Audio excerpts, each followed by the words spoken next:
합시다. 할렐루야. 따라합시다. 하나님, 말씀 통해 지혜와 믿음을 얻게 하옵소서. 아멘. 하나님이 택하여 세우실 때는요, 분명한 목적이 있습니다. 하나님 모세를 부르셨잖아요. 택하여 세우셨잖아요. 목적이 뭐였습니까? 이렇게 성경이 말씀하죠. 내 백성을 애굽에서 건져내라. 이게 모세를 택하시고 세우신 목적입니다. 자, 그러면은 아론을 택하여 세우신 목적은 뭡니까? 아론? 모세를 협력하라는 거죠.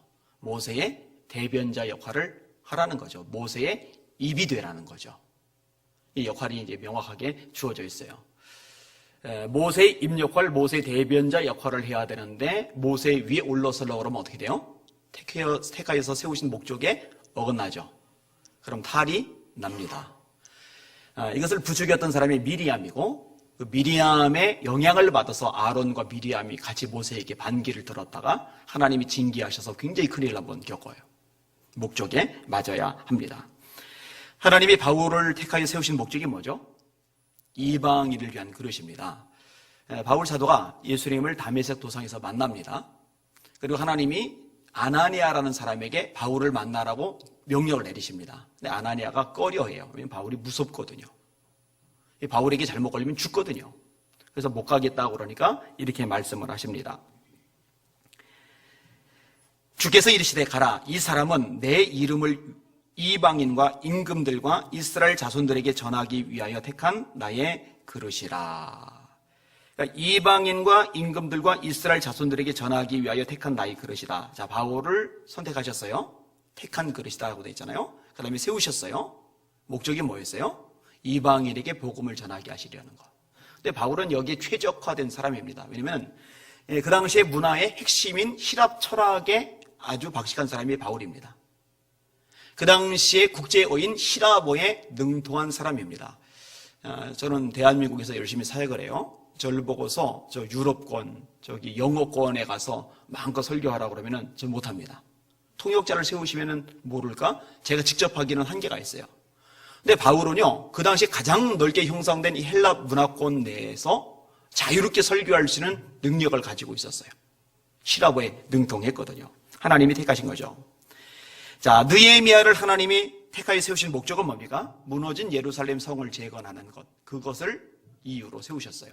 그러면 스룹바벨을 세우신 목적은? 포로기 이후에 예루살렘 성을 재건하는 것도 해야 되는데 이거는 이제 느헤미야가 하는 거예요. 근데 예루살렘 성만 무너졌느냐? 아니요. 성전도 무너졌어요. 이 성전을 세우는 일은 스룹바벨에게 주어진 사명입니다. 스룹바벨을 택하셔서 세우신 목적은 성전 재건이었어요. 그러니까 느헤미야는 성 재건, 스룹바벨은 성전 재건. 혼자서 모든 걸 다 할 수는 없어요. 하나님이 저마다 목적을 가지고 역할을 맡기시는 겁니다.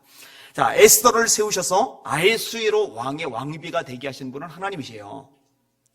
인간적으로 된 게 아닙니다. 그렇게 왕비가 되게 하신 목적은 뭡니까? 유대인들이 멸절당하지 않도록 보호하시기 위해서. 느헤미야가 아니 모르드게가 이 사실을 알죠. 네가 왕후의 위를 얻은 것이 이때를 위함이 아닌 줄 누가 알겠느냐. 네가 지금 잠잠하면은 하나님은 다른 방법으로 우리 민족을 구원해 내시겠지만 너와 네 아비 집은 멸망할 줄 알아라. 그러니까 택하셨고 세우셨고 그럼 거기는 목적이 있단 말이에요. 그 목적에 맞게끔 활동을 하면은 하나님이 기뻐하시지만 기껏 하나님이 택하시고 세우셨는데 그 목적에 맞지 않게 행동을 하면은 하나님은 그 사람을 치우고 다른 방법으로 하나님의 뜻을 이루신다. 이것을 모르드게가 에스더에게 분명히 이야기를 해준 거거든요. 목적이 있다는 겁니다. 그리고 이 목적을 잘 이루어드린 사람들 이야기가 성경에 가득하죠. 조금 전에 언급한 사람들이 다 그런 사람들입니다. 문제는 이 목적에 맞지 않게 사는 사람들도 있어요. 하나님이 사사들을 택하셔요. 그리고 세우셔요. 목적이 있잖아요. 자, 하나님이 삼손이란 사사를 택하시고 세우신 목적은 블레셋에 의해서 압제당하는 이스라엘 백성들을 구원해 내라는 겁니다. 그래서 하나님 힘을 주셨어요. 그래서 하나님이 나시린이 되게 해주셨어요. 근데 삼손이 이 목적에 맞지 않게 행동을 합니다. 제가 좀 읽어드릴게요.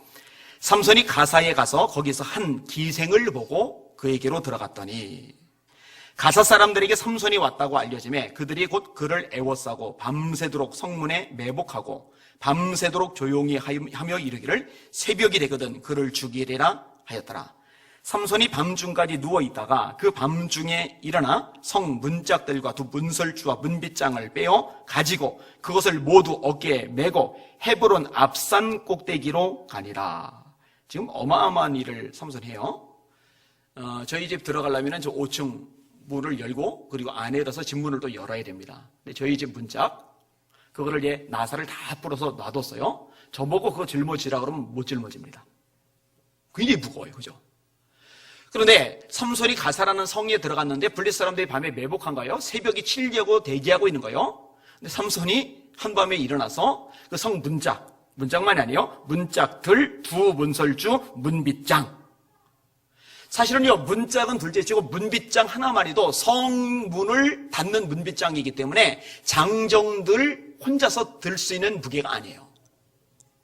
근데 그 문빗장들, 그 다음에 문설주, 성 문짝들을 몽땅 어깨에 메어, 이러면 안 깔려 죽는 게 다행이죠. 근데 어깨에 메고 평지에 걷는 것도 불가능한데 이걸 메고서 헤브론 앞산 꼭대기로 가니라. 생각해봐요. 저희 집문은 좀 가볍고 요 교회 예배당 저 뒤에 있는 저 문 저거 굉장히 무겁거든요. 저거 밀 때 보세요. 중량감이 상당합니다. 저거 2개 문짝 떼서 우리 성현 형제 보고 짊어지라고 하고 뭐 헤브론 앞산까지 갈 거 없어요. 그죠? 저기 문화체육공원까지 그 산 안 올라가도 돼요. 여기서 그 문화체육공원까지만 짊어지고 가라고 해도요 죽을 겁니다. 중간에.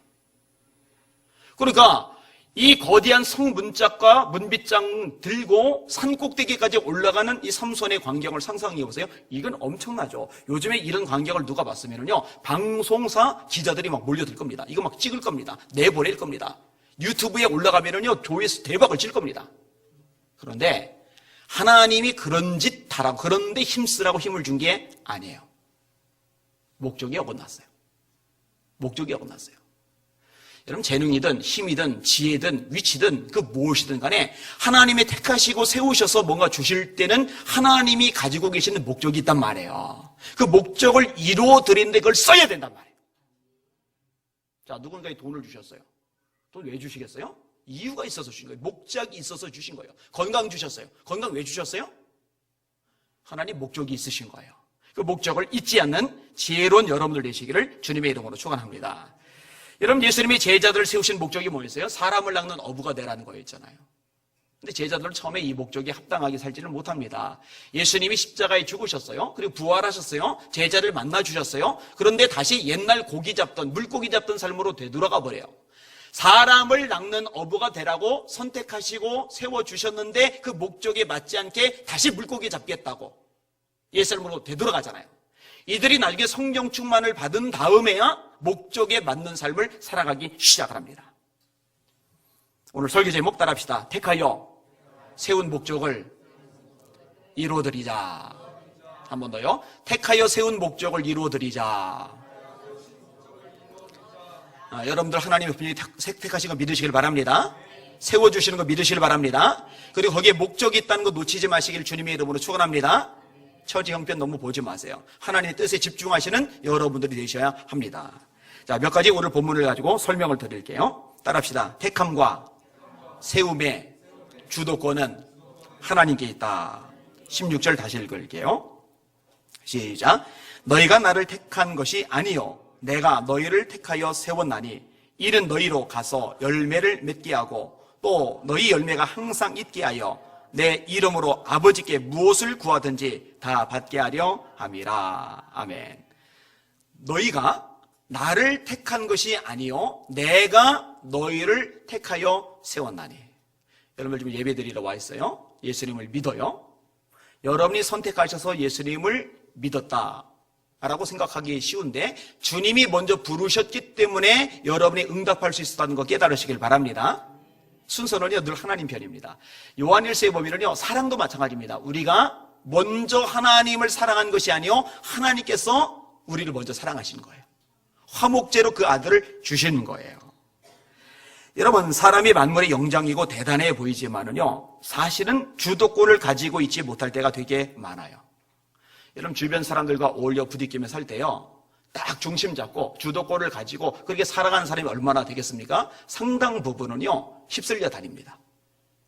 끌려 다닙니다. 청소년들만 그런 게 아니라 어른들도 그럴 때가 많아요. 여러분, 사람이 자연을 지배하고 개발하잖아요. 정복하잖아요. 그런데 엄밀히 보면은요, 사람이 자연을 향해서도 주도권을 제대로 가지지 못할 때가 굉장히 많아요. 캘리포니아에 화재가 났었잖아요. 100만 명 이상이 피난을 했었습니다. 방화범이 있었어요. 사살이 되죠. 한 명은 체포가 되었습니다. 바람이 잔잔해지니까 불을 진압할 수 있었다고 합니다. 그 당시 1,500채 이상의 집이 탔고 서울의 3배 면적이 탔어요. 근데 불을 진압할 수 있었던 이유가 뭐냐면요, 소방 헬기 동원하고 수많은 소방수들이 동원되고 그래서 진압이 됐던 게 아니에요. 제가 생생하게 기억을 하는데요, 바람이 잔잔해지니까 비로소 진압이 됐고, 만약 바람이 계속 거세게 불었다면 도저히 진압할 수 없었을 거라는 것이 그 당시의 기사였어요. 여러분, 지금 캐나다의 초대형 산불이라는 거 아시죠? 이거 어마어마하더라고요. 엘보타주에서 일어났어요. 현재까지 탄 면적이 서울의 5배 분량입니다. 와, 어마어마한 거예요. 어마어마한 거예요. 지금까지도 700명의 소방대원들이 계속 사투를 벌이는데도 잡히지 않는데요. 오늘 아침자 신문이었으니까 이게 도대체 몇 날 며칠을 타는지 몰라요. 서울의 5배 면적이 탔어요. 기온이 떨어지면서 그나마 진압이 좀 되는 거죠. 2,000채 이상의 집이 타버렸습니다. 여러분, 자연 앞에서도 사람은 주도권을 가지지 못해요. 지진 한번 일어나 보세요. 요즘 지진 때문에 세계가 난리가 났죠. 그 지진, 불의 고리라고 일컬어지는 부분. 여기 뭐 지금 난리들이 벌어서 난리들이요. 사람이 주도권을 못 가져요.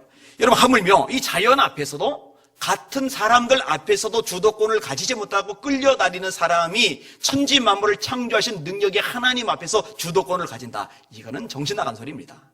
인간에겐 주도권이 없어요. 주도권은 하나님께만 있습니다. 특별히 택함의 주도권 하나님께 있습니다. 자, 성경 조금만 살펴볼게요. 창세기 12장 제가 읽어드릴게요. 여호와께서 아브라함에게 이르시되 너는 너희 고향과 친척과 아비의 집을 떠나 내가 네게 보여줄 땅으로 가라. 내가 너로 큰 민족을 이루고 네게 복을 주어 네 이름을 창대하게 하리니 너는 복이 될지라. 너를 축복하는 자에게는 내가 축복하고 너를 저주하는 자에게는 내가 저주하리니 땅의 모든 족속이 너로 말미암아 복을 받을 것이다. 자, 갈대아 우르에서 우상 장사하는 아버지 밑에서 자랐던 아브람. 그래서 많은 주경학자들은 아브람 역시 우상장사를 하지 않았을까 그렇게 해석을 합니다. 근데 성경은 아브람이 그 당시에 우상장사했다, 이 기록 자체는 없어요. 추정을 할 뿐이에요. 자, 이렇게 우상장사를 하던 아브람이 어느 날 갑자기 우상의 허무함을 깨닫는 거예요. 그리고 망치를 들고 우상 단지를 때려부시기 시작하는 거예요. 그러더니 하나님, 제가 이제 확실히 알겠는데 창조주 하나님, 여호와 하나님밖에 없습니다. 제가 이제부터 당신을 섬기겠습니다. 이거 아니에요. 아브라함이 그런 게 아니에요. 하나님이 일방적으로 아브라함에게 나타나신 거예요. 그리고 아브라함을 선택하신 거예요. 그리고 하나님이 아브라함을 열방의 아비로 세우신 거예요. 그리고 말씀하는 거예요. 너희 본토 친척 아비의 집을 떠나 내가 너에게 지시하는 땅으로 가라. 내가 너를 복의 근원으로 만들어주겠다. 너를 축복하는 사람 축복받게 해주고 너를 저주하는 사람 내가 저주받게 해주겠다. 너는 복의 근원이 될 것이다. 하나님의 선택이죠. 하나님의 선택. 선지자들을 부를 때도 마찬가지입니다. 여호와의 말씀이 내게 임하니라 이르시되, 여기서 내게는 예레미야입니다. 내가 너를 모태에 짓기 전에 너를 알았고, 모태에 짓기 전에 너를 알았다라는 얘기는 뭐냐면은 뱃속에, 엄마 뱃속에 착상이 되기 전에, 임신이 되기 전에 아셨다는 거예요. 이거는 뭐 하나님이니까 가능한 얘기죠. 하나님이 작정을 하시고 엄마 뱃속에 예레미야가 잉태되게 하시고 그리고 태어나게 하신 거다. 그 얘기를 끄집어내는 거예요. 내가 너를 모태에 짓기 전에 너를 알았고, 네가 배에서 나오기 전에 너를 성별하였고, 이건 뱃속에 있을 때 얘기죠. 너를 여러 나라의 선지자로 세워놓으라. 예레미야가 별로 안 반가워합니다. 내가 이르되 슬프도소이다. 주 여호와여 보소서. 나는 아이라 말할 줄을 알지 못하나이다. 사실 뭐 좋아서 기뻐서 다 되는 거는 아닙니다. 저기는 제 아내는 본인이 좋아서 사모가 된 게 아니에요. 저보고 가끔 그런 소리 해요. 목사님은 목사님이 좋아서 목회를 하지만 저는 사모가 좋아서 사모를 하는 것만은 아니라고. 근데 일리가 있어요. 근데 여러분, 대다수의 사모님들이 그럴 수가 있어요. 그리고 심지어는요, 목사님들 중에서도요, 하나님 저요 제가 일할게요 하고 나선 게 아니라 하나님이 부르셨기 때문에 그 강권적인 역사 앞에 꼬꾸라져서 하는 수 없이 목사님이 된 분들도 생각보다 많아요. 예레미야도 그런 거예요. 슬프대요. 나를 선택해 주시니 감사합니다. 기다렸습니다가 아니라 슬프도소이다. 하나님이 말씀하세요. 여호와께서 내게 이르시되 너는 아이라 말하지 말고 내가 너를 누구에게 보내든지 너는 가며 내가 네게 무엇을 명하든지 너는 말할지니라. 너는 그들 때문에 두려워하지 말라. 내가 너와 함께하여 너를 구원하리라. 나 여호와의 말이니라 하시고 여호와께서 그의 손을 내밀어 내 입에 대시며 여호와께서 내게 이르시되 보라 내가 내 말을 내 입에 두었노라. 보라 내가 오늘 너를 여러 나라와 여러 왕국 위에 세워. 하나님이 세우셨대요. 세워 네가 그것들을 뽑고 파괴하며 파멸하고 넘어뜨리고 건설하고 심게 하였느니라 하시니라. 하나님께 주도권이 있는 거예요. 자, 모세가 40년간 광야에서 양을 쳤어요. 장이 양이 한 마리도 없어요. 이런 모세가 하나님 제가요 40년간 양 쳤는데 이제는 그만둘 때가 된 것 같습니다. 때가 임박했습니다. 하나님 이제 결단을 하시죠. 저를 파송해 주십시오. 제가 애굽에 가서 애굽 작사를 내고 이스라엘 것을 출애굽시키겠습니다. 아니죠? 하나님이 모세야 네가 가서 건져라 하니까 모세가 보낼 만한 사람 보내세요. 나는 못 갑니다. 나는 입이 둔한 자입니다. 그러니까 택함이 세움이 사람에게 있는 게 아니에요. 하나님께 있는 겁니다. 여기는 여러분들도 마찬가지입니다. 하나님의 부르심이 먼저 있었던 거예요. 하나님의 세우심이 먼저 있었던 거예요. 주께서 혹은 사도로 혹은 선지자로 혹은 복음 전하는 자로 혹은 목사와 교사로 주셨으니 이는 성도를 온전케 하여 봉사의 일을 하게 하며 그리스도의 몸을 세우게 하려 하심이니라. 사도, 선지자, 복음 전하는 자, 목사, 교사 누가 세웠어요? 그가 누구예요? 예수님이. 이거 담임 목사님이 세우셨지 그렇게 생각하시면 안 된다는 거죠. 주님이 세우신 겁니다. 할렐루야. 따라합시다. 나는 하나님이 택하시고 세워주신 사람이다. 잊지 마시기를 주님의 이름으로 축원합니다. 물론 하나님이 선택하시고 세우실 때 말씀하실 때 우리들의 책임이 없는 건 아니에요. 저와 여러분이 응답을 해야죠. 응답을. 하나님의 콜링이 있었을 때 이 콜링에 응답하는 것들이 필요해요. 여러분 구원으로 부르실 때도요 응답을 안 하면 소용이 없어요. 칼빈의 오중교리라는 게 있어요. 제가 예전에도 설명을 드렸어요. 전적 타락, 제한적 속죄, 불강력적인 은총, 그 다음에 이중예정, 이중예정이 두 번째구나. 전적 타락, 이중예정, 제한적 속죄, 불강력적 은총, 견인입니다. 이 중에서요 성경의 뿌리를 제대로 둔 거는 사실은 전적 타락 하나밖에 없어요. 이중예정이라는 것은 뭐냐면요 지옥 갈 사람과 천국 갈 사람을 하나님이 이미 창세전에 다 결정을 해놨다는 거예요. 문제가 심각합니다. 그러면요 지옥 가기로 결정된 사람은 그들을 위해서 아무리 기도해도 어차피 소용없어요. 그들에게 아무리 복음을 전해도 어차피 소용없어요. 지옥 가기로 결정된 사람이니까. 그럼 제한적 속죄는 뭐냐? 지옥 가기로 결정된 사람이 있는 거라면은 예수님의 십자가의 죽음은 어차피 그들하고는 상관이 없어요. 그래서 제한적 속죄가 되는 거예요.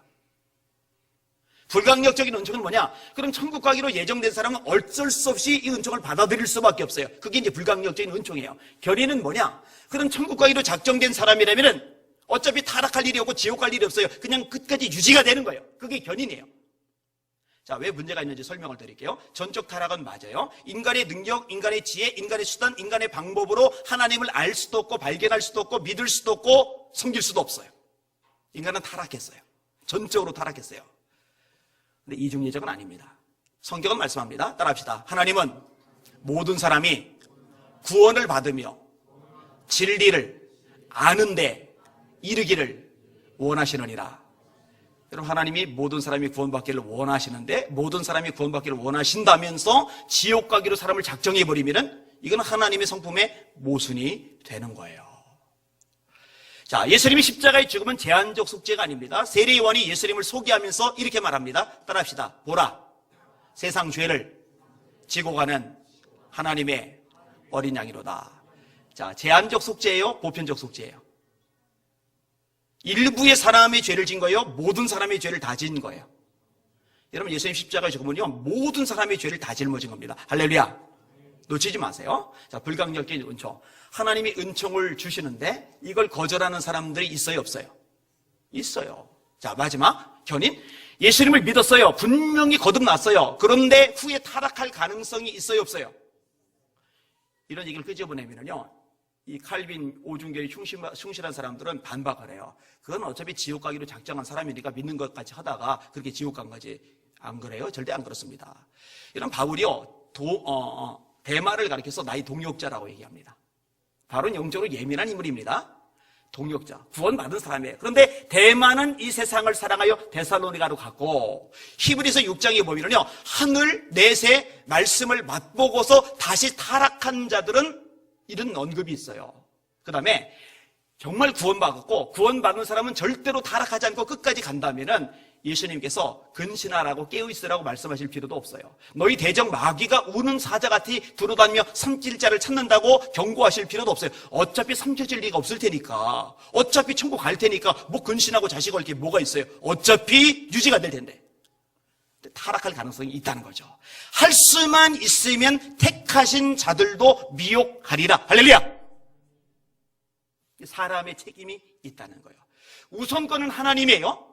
하나님이 주도권이 있어요. 그런데 이게 다가 아니냐? 그럼 하나님께 다 떠넘겨버리고 우리는 뒷짐지고 아무것도 안 하고 있어도 되느냐? 그렇지 않아요. 인간에게 반응해야 될 책임이 있단 말이에요. 여러분, 이렇게 예배드리러 나오잖아요.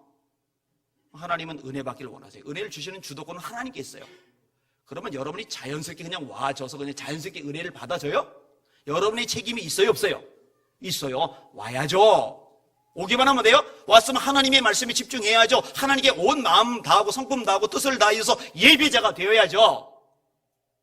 그런데 멍하니 딴 생각하고 있으면 은혜가 돼야 안 돼요. 사람의 책임이 있다는 거 잊지 마시기를 주님의 이름으로 축원합니다. 자, 목적이 있어서 택하시고 세우신다고 말씀을 드렸어요. 자, 아까는 이제 개인별로 택하여 세우신 목적을 제가 언급을 드렸는데, 이제 좀 뭉뚱그려서 직분 차원에서 설명을 좀 드릴게요. 자, 선지자를 세우신 목적이 뭐예요? 선지자. 말씀 전하는 거죠. 회개를 촉구하게 하는 거죠. 제사장을 세우신 목적은 뭐예요? 목적이 달라요. 택하여 세우신 목적이 달라요. 아무나 제사장 못 됩니다. 아론의 후손만이 될 수 있어요. 레위 지파 중에 아론의 후손, 후에는 아론의 후손들 중에 아비아달 집안 망하고 엘리 후손이거든요. 아비아달 집안이 사무엘에 의해서 하나님 말씀이 선포될 때 엘리 집안의 심판이 예언되잖아요. 그게 아비아달 때 적용이 되는 거예요. 그래, 아비아달 집안이 망하면서 사독의 후예들만이 제사장들이 됩니다. 자, 이렇게 제사장들을 세우신 목적은 뭐예요? 중재입니다, 중재. 하나님과 사람 사이 다리 역할을 하는 겁니다. 그러면 왕을 세운 목적은 뭐예요? 통치죠. 하나님의 뜻대로 다스리는 겁니다. 여기 합당했던 인물이 다윗이죠. 자, 사도들을 세우신 목적은 뭐예요? 세 가지였어요. 함께 있게 하시고, 전도하게 하시고, 귀신을 내어쫓게 하시는 것. 여기 사도들을 세우신 목적이라고 성경이 명확하게 말씀하고 있어요. 자, 그리고 보편적으로 다 모든 하나님의 백성들, 모든 그리스도인들을 세우신 목적이 있어요. 그 목적이 뭐냐? 따라합시다. 열매를 맺게 하시려고. 자, 16절 다시 읽을게요. 이 구절은 여러분들이 암송을 하시면 좋을 것 같아요. 시작. 너희가 나를 택한 것이 아니요 내가 너희를 택하여 세웠나니 이는 너희로 가서 열매를 맺게 하고 또 너희 열매가 항상 있게 하여 내 이름으로 아버지께 무엇을 구하든지 다 받게 하려 함이라. 내가 너희를 택하여 세웠나니 이는 목적은 너희로 가서 열매를 맺게 하고, 열매를 한 번만 맺느냐? No. 또 너희 열매가 항상 있게 하여. 여러분 인생 속에 하나님이 기뻐하시는 열매가 항상 있도록 살아가는 거. 그것이 하나님이 여러분을 택하신 목적이고 세우신 목적인 줄 잊지 마시길 바랍니다. 그게 목적이 그게. 자, 앞부분 볼게요. 1절 보세요. 1절 제가 읽을 테니까 눈으로 따라서 보세요. 나는 참 포도나무요 내 아버지는 농부라. 무릇 내게 붙어있어 열매를 맺지 아니하는 가지는 아버지께서 그것을 제거해 버리시고 무릇 열매를 맺는 가지는 더 열매를 맺게 하려 하여 그것을 깨끗하게 하시느니라. 저와 여러분들이 가지예요. 예수님은 포도나무세요. 하나님은 농부가 되세요. 가지가 포도나무, 예수님에게 붙어있는 목적은 하나인데 열매 맺는 거예요. 그럼 이 목적에 합당하면, 다시 말해 열매를 맺으면 하나님이 어떻게 하시느냐? 이뻐하셔요. 깨끗하게 하세요. 이 열매를 맺지 못하면 그럼 하나님께서 어떻게 반응하시느냐? 하나님이 싫어하세요. 그 가지를 찍어 버리세요. 그래서요, 열매를 오랜 세월 신앙생활에도 못 맺는 사람들, 결국 신앙 자체도 까먹고 잊어버리고 세상으로 가버리는 사람들 많아요. 찍어 던져지는 거예요. 교회도 열매 맺지 못하잖아요. 하나님이 심판하세요. 소아시아 지역의 7개 교회 다 문 닫았죠. 다 망했죠. 여러분, 어느 시대나 마찬가지입니다. 교회적으로도요, 뭐 잘난 척 큰 소리 할 거 없어요. 크고 뭐 그것도 의미 없어요. 주님이 작정하시고 찍어내시면 끝나요. 그날로. 아무 의미 없어요. 아무 의미가. 너희는 내가 일러준 말로 3절에요. 이미 깨끗하여졌으니 내 안에 거하라. 나도 너희 안에 거하리라. 가지가 포도나무에 붙어있지 아니하면 스스로 열매를 맺을 수 없음 같이 너희도 내 안에 있지 아니하면 그러하리라. 그럼 어떻게 해야 열매를 맺느냐? 예수님 안에 꼭 붙어 있어야 돼요. 꼭 붙어 있어야 돼요. 보세요. 주일날 오전에 와서 딸랑 예배드리고 일주일 동안 하나님께 아무 상관없이 살다가 다시 주일날 와서 예배드리고 이게 붙어 있는 게 아니죠. 그 사람들 가만히 보세요. 열매 없어요. 여러분, 한국교회 교인들 중에 열매 없는 교인들 셌습니다. 제가 볼 때 70, 80%는 열매가 없지 않을까. 근데 이 말씀에 의하면 그 찍혀요, 다. 두려고 떨림으로 말씀을 받아야 됩니다. 5절, 나는 포도나무요 너희는 가지라. 그가 내 안에 내가 그 안에 거하면 사람이 열매를 많이 맺나니. 어떻게 해야 열매를 많이 맺어요? 그가 내 안에 내가 그 안에 거하면 붙어 있어야 돼요. 날마다 교제를 해야 돼요. 그래서 말씀 묵상하라는 거예요. 그래서 날마다 기도하라는 거예요. 나를 떠나서는 너희가 아무것도 할 수 없습니다. 6절, 사람이 내 안에 거하지 아니하면 가지처럼 밖에 버려져 마르나니 사람들이 그것을 모아다가 불에 사르느니라. 너희가 내 안에 거하고 내 말이 너희 안에 거하면 무엇이든지 원하는 대로 구하라. 그리하면 이루리라. 8절, 너희가 열매를 많이 맺으면 내 아버지께서 영광을 받으실 것이요 너희는 내 제자가 되리라. 그래서 말하는 거예요. 교회 안에 교인은 많은데 신자는 소수고 신자 중에서 제자는 더 소수입니다. 왜? 열매가 없거든요. 사람은 속아도 하나님은 안 속아요. 제가 수없이 말하죠. 만약 담임 목사가요 그냥 교회에 와주는 것만으로 만족하면은요 제가 하나님 앞에서 설 때 심판받을 겁니다. 죄송합니다만 하나님께 심판받을 목사들 많습니다. 왜냐면 그냥 와주는 걸로 만족해요. 왜냐면 싫은 소리 하잖아요. 제대로 가르치잖아요. 회개 촉구하잖아요. 사람들이 싫어해요. 그런데 안 가요. 그냥 축복 선언하고 좋은 얘기해주고 위로해주고 막 격려해주고 좋다고 하고 막 이렇게 해줘야 좋대요. 그거. 그 주님이 원하시는 방식이 절대로 아닙니다.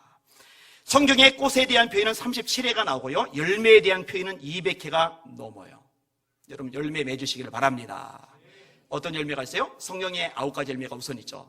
따라해 봅시다. 시작. 사랑, 희락, 화평, 인내, 자비, 양선, 충성, 온유, 절제. 이런 열매, 예수 닮은 성품의 열매를 맺어가시기를 주님의 이름으로 축원합니다. 예수를 믿은 지 10년, 20년, 30년 되는데 옛날하고 똑같아요. 처음 교회 나올 때하고 똑같아요. 혈기 불교 다 부리고 자비의 마음 하나도 없고 사랑도 없고 기쁨도 없고 충성도 없고 인내도 없고 열매가 없어요. 그건 가짜입니다. 다. 심각한 문제가 있는 거예요. 성령의 열매를 맺어야 돼요. 찬양의 열매도 맺으시길 바랍니다. 전도의 열매도 맺으시길 바랍니다. 기도의 열매도 맺으시길 주님의 이름으로 축원합니다. 특별히요 섬김의 열매 맺으셔야 돼요. 사랑의 열매라고 해도 좋을까요? 아까 성경의 9가지 열매 중에 첫 번째 항목이 사랑이었는데 오늘 본문 지금 15장 16절을 읽었는데 그 다음 절을 한번 보세요. 17절 같이 읽겠습니다. 시작. 내가 이것을 너희에게 명함은 너희로 서로 사랑하게 하려 함이라. 다시 말합니다. 사랑의 열매 맺으시길 주님의 이름으로 축원합니다. 고린도서 13장 사랑이 없으면은 천사의 말도 사람의 방언도 하나님께 시끄러워요. 모든 비밀을 아는 예언의 은사도 산을 옮길 만한 대단한 믿음의 은사도 아무 것이 아니에요. 자기의 몸을 불사르게 내어줘도 내게 아무 유익이 없어요. 믿음, 소망, 사랑 이 세 가지는 항상 있을 것인데 그 중에 제일은 사랑이라. 이 사랑 가장 최고의 계명이요 가장 최고의 열매인 이 사랑의 열매가 여러분 속에 넘쳐나시기를 주님의 이름으로 축원합니다. 이 사랑이 있을 때 자연스럽게 나타나는 게 섬김이죠. 그래서 사랑의 수고라고 제가 수없이 인용하잖아요. 사랑이 수고, 사랑이 수고. 예수님이 십자가의 죽음을 앞에 두고서 제자들에게 굉장히 중요한 교훈을 하셔요. 허리에 수건 누르시고 발 닦으시는 사건입니다. 주님이 이렇게 말씀하십니다. 너희가 나를 주 또는 선생이라 하니 너희 말이 옳도다. 내가 주 또는 선생이 되어 너희 발을 씻겼으니 너희도 서로 발을 씻기는 것이 마땅하니라. 내가 너희에게 행한 것 같이 너희도 행하게 하리하여 너희에게 볼을 보였노라. 예수님이 그 볼을 보이신 목적이 뭐였어요? 내가 너희에게 행한 것 같이 너희도 행하게 하리하여. 냄새나죠? 먼지 많죠? 손대기 깨름직하죠? 그래서 정지하기 딱 좋죠. 그게 뭐냐, 꼴이. 냄새 나잖아. 더럽잖아. 먼지 좀 털어. 발 좀 닦고. 얼마든지 지적질 할 수 있잖아요. 근데 그러지 말고 허리 숙이고 내 손에 물 묻혀서 그 사람 발을 닦아주면 없어지잖아요. 더 이상 지적할 거리가 없어지잖아요. 그러니까 누군가 약점, 한계, 문제. 분명히 누가 봐도 손가락질 만한 요소인데 같이 손가락질하고 비방하고 왜 그 모양이냐라고 정죄하는 게 아니라 내가 그 사람에게 숙이고 들어가서 그 사람의 그 문제를 해결해주고 도와주고 감싸줌으로 말미암아 이제 다른 사람들도 뭐라 할 수 있는 여지를 내가 차단해 주는 것. 그죠? 먼지 많다고 냄새 난다고 발 깨끗하게 닦았으니까 이제는 뭘 할 수가 없잖아요. 내가 너에게 행한 것 같이 너희도 행하게 하리하여 너에게 본을 보였노라. 정죄하지 맙시다. 비방하지 맙시다. 비판하지 맙시다. 감싸시고 품으시고 여러분이 도와주시고 해결해 주시는 그런 성도들 되시기를 주님의 이름으로 축원합니다. 마가복음 10장 45절입니다. 인자의 온 것은 양으로 생명을 얻게 하고 더 풍성히 얻게 하려는 것이라. 여러분, 하나님 앞에 열매 맺읍시다. 이 열매 못 맺으면 하나님이 슬퍼하셔요. 속상해하세요. 여러분, 선지자들 중에요, 정말 훌륭한 선지자들 많잖아요. 하나님 택하시고 세우신 목적에 맞아요. 그런데 그렇지 않은 선지자들도 있었어요. 예를 들어 시드기야라는 선지자, 철로 뿔을 만들고서 아합 앞에서 폼나게 예언한 거예요. 왕이여 가르쳐서 승리를 얻으소서, 왕이여 가르쳐서 승리를 얻으소서. 그러니까 왕이 입이 해 벌어져가지고 막 선물도 주고 막 되게 잘해주고 막 세워주고. 가짜의 가짜 그거는요. 하나님이 선지자를 세우신 목적은 왕 앞에서라도 바른 말하고 하나님 말씀으로 회개 촉구하고 똑바로 살라고 경고해 주라고 세워주셨는데 택하여 세우신 목적과 전혀 상관없이 빌붙어서 뭔가 콩고물 뜯어먹으려고 하고 있으니 하나님 속상하시죠. 가짜의 가짜, 가짜란 말이에요. 제사장 중에도 마찬가지예요. 예를 들어서 엘리의 두 아들 홈니와 비느하스, 하나님께 예배드리는 그 엄중한 직임을 맡았는데 하나님께 드리기도 전에 자기 주머니를 먼저 챙기는 거예요. 내놓으라는 거예요. 제사 드리려고 온 사람들이 하나님께 먼저 태워드리고 그 다음에 드릴 게 있더니 우리 제사장님들은 삶은 고기 싫고 날고기 좋아하신다.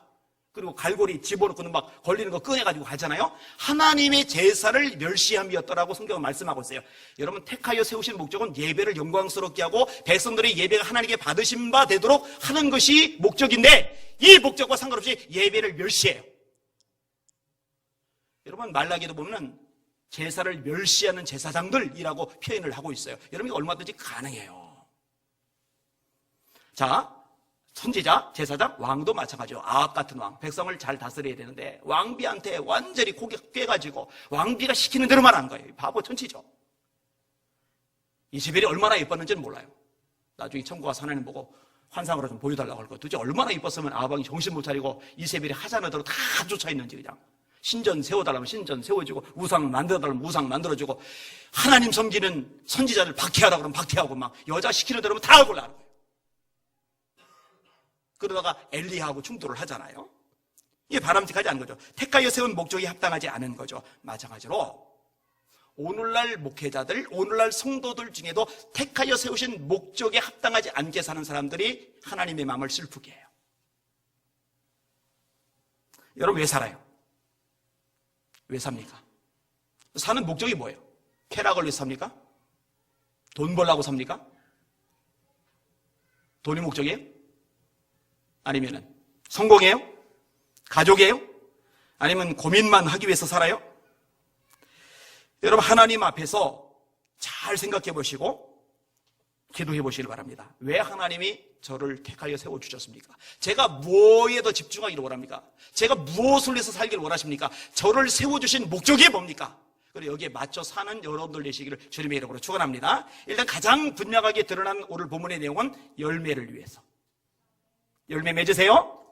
그게 여러분을 택하여 세우신 목적입니다. 그리고 이게 열매를 맺었을 때 그게 우리에게 너무나 큰 복이 돼요. 16절 다시 한번 읽겠습니다. 한 절만 읽은 이유가 있어요. 이 한 절이 너무 많은 것을 담고 있어요.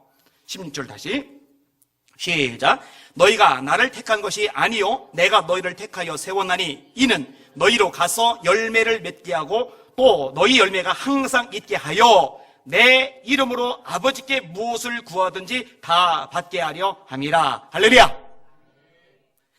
이는 너희로 가서 열매를 맺게 하고 또 열매가 항상 있게 하여, 열매가 항상 있게 하여, 그 다음 결과가 뭐냐? 내 이름으로 아버지께 무엇을 구하든지 다 받게 하려 함이라. 기도응답 잘 됩니다. 여러분 새신자 때는요 하나님께서요 새신자에 맞게끔 배려를 많이 해주세요. 여러분 새신자 때 기도응답 잘 됩니다. 이건 아니 잘 됩니다. 왠지 아세요? 그렇게 해야 믿음이 잘 자라거든요. 근데 어느 시점 지나고 나서요 내가 그렇게 애절하게 간절하게 기도를 하는데 이 기도가 이게 잘 안 될 때가 있어요. 내가 분명히 애절하게 간절하게 기도를 하는데 응답이 안 되는 거예요. 여기는 또 여기에 나름대로 하나님의 뜻이 있어요. 우리에게 인내를 키워주시려는 과정이 있을 수도 있지만 또 안면에서 보면은 우리에게 점검해보고 하나씩 하나님 앞에서 해결할 것들을 해결해내라고 사인하시는 과정도 있다는 거 깨달으시기를 주님의 이름으로 축원합니다. 여러분 새신자 처음에 교회 왔을 때 자기가 죄인 된 거 잘 모르잖아요. 그래도 기도하면 덥석덥석 하나님 들어주시는데요 어느 시점 지나면은요 하나님이 우리가 죄의 문제를 철저하게 해결하기를 원하세요. 여호와의 손이 짧아 구원치 못하심이 아니요 귀가 둔하여 듣지 못하심이 아니라 너희 죄악이 너희와 하나님 사이를 내었고 그 죄악이 그 얼굴을 가리워서 너희로 듣지 못하시게 하미니 내가 내 마음의 죄악을 품으면 주께서 듣지 않으시리라. 죄의 문제 철저하게 해결하시기를 바랍니다. 믿음을 가지고 기도하셔야 돼요. 오직 믿음으로 구하고 조금 더 의심하지 말라. 의심하는 자는 마치 바람에 밀려 요동하는 바닷물결 같으니 이런 사람은 무엇이든지 주께 얻기를 생각하지 말라. 두 마음을 품어 그 마음에 정함이 없는 자로다. 새신자야 뭔 믿음이 있겠어요. 그냥 와가지고 하나님 했더니 하나님 덜컥하고 응답해 주시는데 어느 정도 지난 다음에요 하나님께서 우리에게 절대적으로 하나님만 바라보고 하나님만 믿는 믿음을 요구를 하세요. 그리고 그것이 충족이 되었을 때 비로소 응답을 해 주신단 말이죠. 이거 놓치시면 안 돼요. 근데 언제 확실하게 드러난지 아세요? 기도하고 시간 지연될 때, 기도하고 상황이 더 악화될 때, 기도하고 나서 내 마음속에 풍랑이 더 일어날 때, 그때 진짜 믿음이 있는 것과 믿음이 있는 척했던 것이 차이가 나요. 인자가 세상에 올 때 세상에서 믿음을 보겠느냐? 누가복음 18장의 말씀이죠. 이런 것들 하나님이 요구하셔요. 그 다음에 관계 문제. 여러분 원수 맺고 살지 마세요. 지난주에 제가 용서에 대한 메시지를 전했는데 왜 원수 맺지 말고 살아야 되는지 아세요? 누군가 미워하고 있잖아요. 그 기도 응답 안 됩니다. 원수 맺고 있잖아요. 그 기도 응답 안 됩니다. 부부간에도 마찬가지예요. 용서하시길 바랍니다. 화해하시길 바랍니다. 응어리 풀어내시길 바랍니다. 여러분 막 기도를 하는데 그게 떠오르면요 그 기도하는 거 멈추고 여러분 영혼, 여러분 정서 상태를 위해서 먼저 기도하세요. 하나님 제 속에 이런 응어리가 있는데 제 감정이 이게 풀리질 않습니다. 이게 해결이 안 됩니다. 이거 하나님 도와주세요. 그래서 이걸 해결받고 나서 그 다음에 구체적으로 그 문제를 놓고 기도해야 그게 응답이 돼요. 이 순서가 바뀌면 안 돼요. 이거 점검을 해보실 필요가 있어요. 그 다음에 마음에 우상을 드리는 거, 물론 죄 중에 한 부분이긴 합니다만 하나님보다도 우선시되는 어떤 대상을 내 안에 남겨두고 기도할 때 그 기도 응답이 안 됩니다. 하나님이 기도원을 쓰시기 전에 기도원의 기도마다 응답하시고 역사하기 전에 반드시 먼저 해결할 것을 말씀하죠. 네 집안에는 우상 태워버려라. 여러분 자식이 우상인데 그 기도 응답이 되겠어요? 그죠? 돈이 우상인데 그 기도 응답이 되겠어요? 다른 어떤 뭔가가 일이 우상인데 그게 응답이 되겠어요? 우상이 있는데 여러분 하나님이 최고 중심에 자리하고 계셔야 돼요. 하나님의 자리에 다른 것이 들어가 있는데 그게 우상이잖아요. 하나님 자리에 뭔가 들어가 있는데 우상이 있는데 그 기도를 하나님이 어떻게 응답을 하셔요? 새신자 때는 부족도 가지고 있고 막 그런데 그러다가 왔는데 기도하고 응답도 해주고 지나면 그 버려야죠. 하나씩 해결을 해야죠. 그리고 또 하나가 오늘 본문의 열매를 맺어야 응답을 받아요. 7절 말씀도 마찬가지 맥락이었잖아요. 열매를 많이 맺으면은 응답해 주신다고 성경은 말씀하고 계시는 겁니다. 다시 말해서 여러분의 삶 속에 열매가 많을수록 여러분의 기도는 더 영역 있어질 겁니다. 여러분의 삶 속에 열매가 풍성할수록 여러분의 기도 응답의 결실들이 점점점 많아질 겁니다. 그렇게 되실 수 있기를 주님의 이름으로 축원합니다. 아멘. 말씀을 정리하겠습니다. 자, 하나님이 주도권을 가지고 계시다. 무엇의 주도권? 택함의 주도권, 세우심의 주도권. 우리가 아니라 하나님께 있어요. 그러면 인간에게는 책임이 전혀 없느냐? 아니요. 반응해야 될 책임이 있고 응답해야 될 책임이 있어요. 반응하시고 응답하시길 주님의 이름으로 축원합니다. 자, 그럼 이렇게 택하시고 세우셨는데 왜 택하시고 왜 세우셨느냐? 여기는 목적이 있어요. 많은 목적들이 있을 거예요. 그중에 핵심적인 목적이 뭐냐? 열매를 맺으라고. 잠깐 열매 맺고 끝내라고? 아니요. 열매가 항상 있게 하여.